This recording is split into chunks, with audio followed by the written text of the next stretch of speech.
दोस्तों ये जो आपके सामने विशाल का शतरंज की गोटियां दिख रही है वो किसी के मनोरंजन के लिए यहाँ पर नहीं रखी गई, बल्कि ये पिछले 5000 साल से महाभारत के समय से यहाँ पर रखी हुई है। ये शतरंज उस बाप और बेटे के बीच की कहानी बताता है जिसका संबंध कुछ ही दिनों तक का था।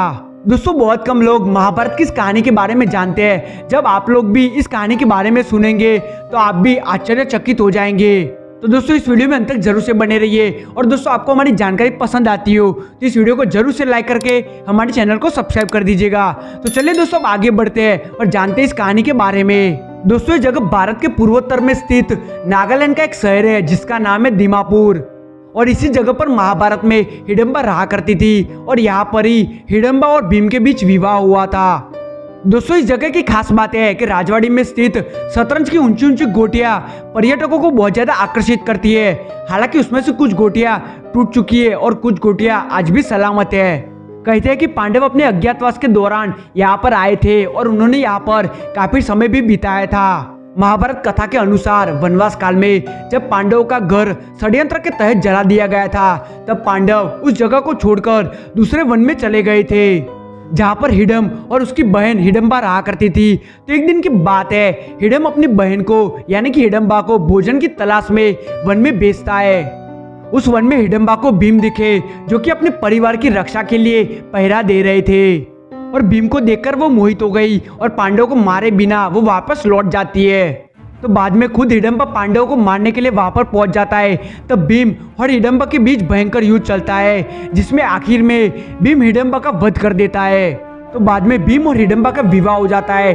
कुछ साल आगे बढ़े तो कुछ साल के बाद भीम और हिडम्बा का एक बेटा होता है, लेकिन जन्म होने के साथ उसके सर पर बाल नहीं होने की वजह से उसका नाम घटोत्कच रखा जाता है। तो बाद में हिडम्बा अपने पुत्र को लेकर पांडवों के पास लेकर जाकर कहती है कि आपके भाई का बेटा है जो आपकी सेवा में हमेशा तत्पर रहेगा।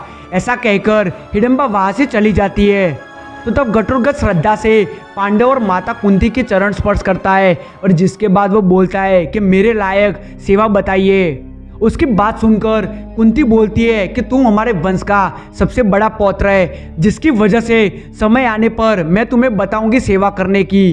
पौराणिक मान्यता के अनुसार ऐसा कहा जाता है कि ये शतरंज महाबली भीम और घटोत्कच की है, और इन गोटियों से भीम और घटोत्कच शतरंज खेला करते थे और उनकी निशानी के तौर पर आज भी वो वहां पर रखा हुआ है। तो बाद में घटोत्कच कहता है कि जब भी आपको मेरी जरूरत पड़े आप मुझे स्मरण कर दीजिएगा, मैं आपकी सेवा में उपस्थित हो जाऊंगा। ऐसा कहकर वो वर्तमान के उत्तराखंड की ओर चला जाता है। समय बदलता है और महाभारत का युद्ध शुरू हो जाता है। उस युद्ध में घटोत्कच ने पांडव की ओर से लड़ता है और वहां पर उसकी वीर गति हो जाती है।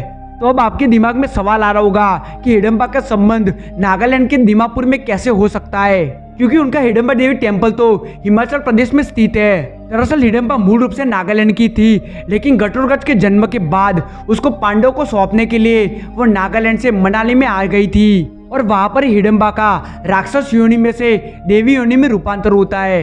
तो दोस्तों आपको मौका मिले तो इस जगह पर जरूर से घूमने के लिए जाइएगा।